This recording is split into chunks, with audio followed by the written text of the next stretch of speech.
हरिओम, ओम आनंद ma'am, Om Shanti ma'am, ओम ज्ञान ma'am, आप सभी दर्शकों का हमारे चैनल पर स्वागत है। आज हम लोग बीएड फोर्थ सेमेस्टर के अंतर्गत संक्रामक बीमारियों के नियंत्रण किस प्रकार किया जाए और उसे किस प्रकार रोका जा सके। नियंत्रण और रोकथाम में थोड़ा सा अंतर है। नियंत्रण का तात्पर्य है कि यह जल्दी से जल्दी जो है उस पर अधिकार, उस पर विजय, यानी उस बीमारी को रोक दिया जाए। नियंत्रण उसे कहते हैं, यानी तत्काल उसे रोकने की नियंत्रण कहते हैं। और रोकथाम का तात्पर्य है कि रोकथाम उस बीमारी को धीरे धीरे किस प्रकार से जागरूकता लाया जाए कि वह बीमारी हो ही न। रोकथाम के अंतर्गत वह ऐसे गतिविधियों का पालन किया जाता है कि वह बीमारी की नौबत ही न आए। यानी संक्रमण बीमारियां जो एक दूसरे में के माध्यम से फैलती हैं, भोजन, जल, कीटाणु, विषाणु, जीवाणु, पर्यावरण, वायु इत्यादि के माध्यम से जो फैलती हैं वह न फैलें, या ऐसी गतिविधि का पालन करें कि वो बीमारियां न फैलें, यह कहलाता है रोकथाम। यदि वह बीमारी हो गई है तो उसे किस प्रकार से रोका जाए, उसे नियंत्रण कहते हैं। यह नियंत्रण बीमारी होने के बाद की बात है और रोकथाम बीमारी होने के पहले की प्रक्रिया है। तो इसको थोड़ा सा अंतर समझिएगा, नहीं तो परीक्षा में पूछेगा रोकथाम तो लिख दोगे नियंत्रण, और पूछेगा नियंत्रण तो लिख दोगे रोकथाम। तो इसको ध्यान रखिएगा। नियंत्रण की जो प्रक्रिया है वो बीमारी होने के बाद की है और नियंत्रण की प्रक्रिया बीमारी होने की बाद की है और रोकथाम की प्रक्रिया बीमारी होने के पहले की है। ये सामान्य सा अंतर है, इसको आप जान रहे हैं, समझ भी रहे हैं।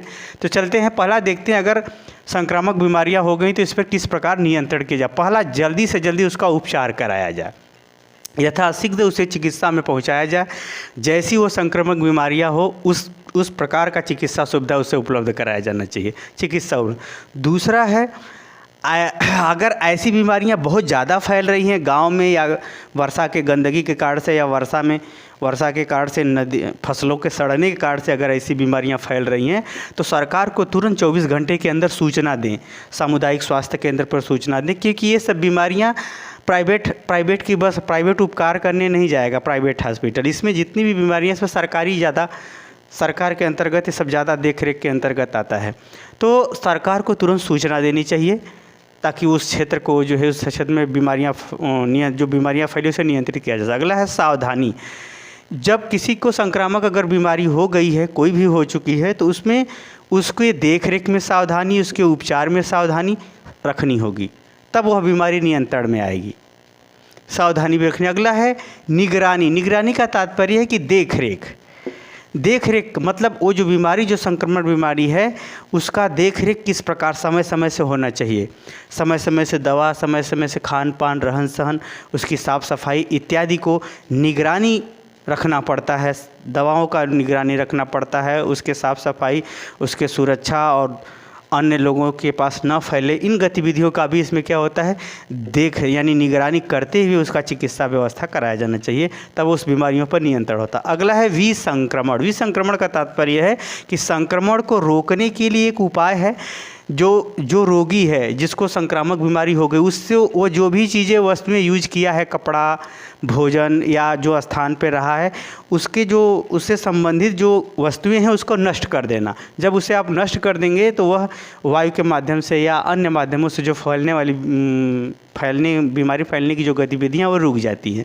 तो उससे रोगी से संबंधित जितनी वस्तुएं हैं या जो भी उसके अपशिष्ट पदार्थ हैं, जैसे सभी सामान्य शौचालय में न जाने देना, उसके लिए स्पेशल शौचालय, या अपशिष्ट पदार्थ है उसे नष्ट कर देना, या एक बिल्कुल अलग कर दें। नष्ट कर देने से भी जो है ये बीमारियाँ, संक्रमण वाली बीमारियाँ नियंत्रित हो जाती है। अगला पृथक्करण। जिस व्यक्ति को संक्रामक बीमारियां हो, पहले उसको अलग कर देना चाहिए, उसको अलग स्थान पर रखना चाहिए, अलग रूम में रखना चाहिए, उसका अलग ढंग से देख रेख, उसका भोजन बर्तन भी अलग कर देना चाहिए, कपड़ा भी अलग कर देना चाहिए, ताकि जो पृथक्करण आप कर देंगे, उसको अन्य लोगों से अलग कर देंगे, तो वह बीमारी जल्दी नियंत्रित होती है। अगला है, जब यह बीमारी बहुत ज़्यादा अगर दिख रही है, बहुत ज़्यादा बढ़ रही है तेज़ी से, तो ऐसे समय में टीकाकरण करा देना चाहिए। जो इस समय भारत सरकार जो है कोरोना के संदर्भ में जो टीकाकरण की प्रक्रिया अपनाई, एक प्रकार से कोरोना संक्रमण ही बीमारी थी। तो अगर ऐसी बीमारियां बहुत ज़्यादा मात्रा में फैल चुकी हैं या फैल रही हैं, तो उस पर नियंत्रण करने के लिए टीकाकरण का प्रयोग कर देना चाहिए। ये रही बीमारी होने के बाद की बात। अब चलते हैं इसका रोकथाम, इसको किस प्रकार से रोक दिया जाए, यानी बीमारी न हो, बीमारी न हो ऐसा कौन कौन सा व्यवहार का पालन किया जाए। तो इसके लिए पहला, जो जल के कारण से फैलने वाली बीमारियां हैं, यानी हम शुद्ध जल का प्रयोग करें। जल का जो है, गंदे जल को जो है स्वच्छ जलों में, नदियों में न बहाएं। यानी हम जल का शुद्धिकरण का अगर हम प्रयोग करते हैं तो संक्रमण बीमारियों को रोका जा सकता है। भोजन, साफ भोजन, शुद्ध भोजन, इसका अगर हम प्रयोग करेंगे तो ये भी बीमारियों को, हम संक्रमण बीमारियों को रोक सकते हैं। अपशिष्ट जो घर के कूड़ा करकट, मलमूत्र इत्यादि हैं, उनको उचित स्थान पर फेंकना या उचित स्थान पर उसको जो है डालना से जो है हमारी संक्रमण बीमारियां नहीं फैलती हैं। अगला है स्वच्छता। स्वच्छता का तात्पर्य है शरीर की साफ़ सफाई, घर की साफ़ सफाई, उससे अपने संबंधित वस्तुओं की साफ़ सफाई, वस्त्र की साफ़ सफाई। और स्वच्छता का यदि आप पालन करते हैं, पर अपने अगल बगल, पास पड़ोस इत्यादि के स्वच्छता का पालन करते हैं, तो ऐसी बीमारियों यानी संक्रमण बीमारियों को रोका जा सकता है। पर्यावरणीय अनुकूल वृक्षारोपण। पर्यावरणीय अनुकूल वृक्षारोपण का मतलब तात्पर्य है कि ऐसे वृक्षों को लगाना जो पर्यावरण को काफ़ी शुद्ध करते हो, जैसे नीम का पौधा, पेड़, पीपल, बरगद, तुलसी, बेल इत्यादि बहुत सारे ऐसे हैं वृक्ष जो हमारे पर्यावरण को पाकर पर्यावरण को शुद्ध करते हैं।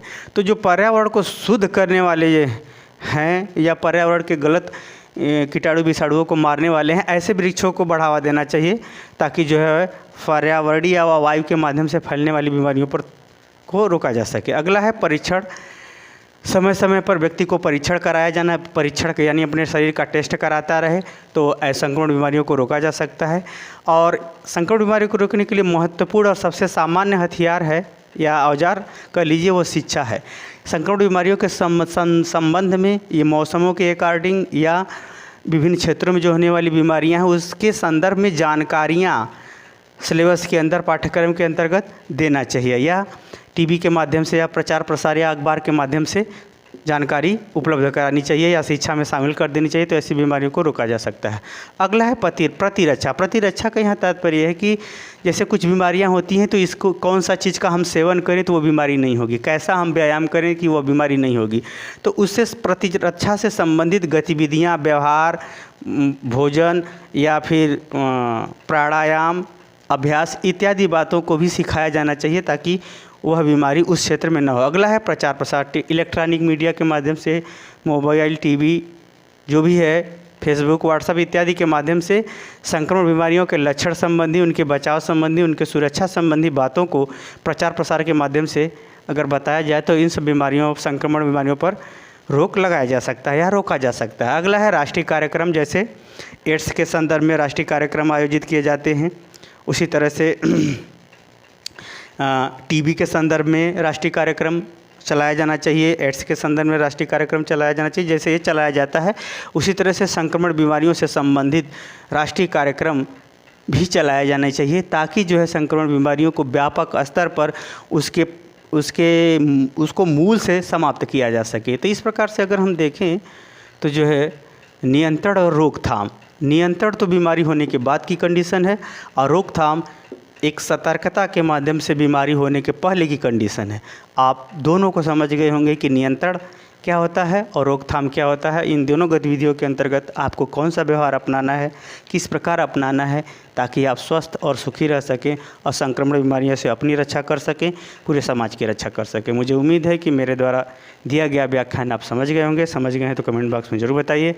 साथ ही मेरे चैनल को लाइक शेयर सब्सक्राइब भी कीजिए। हरिओम।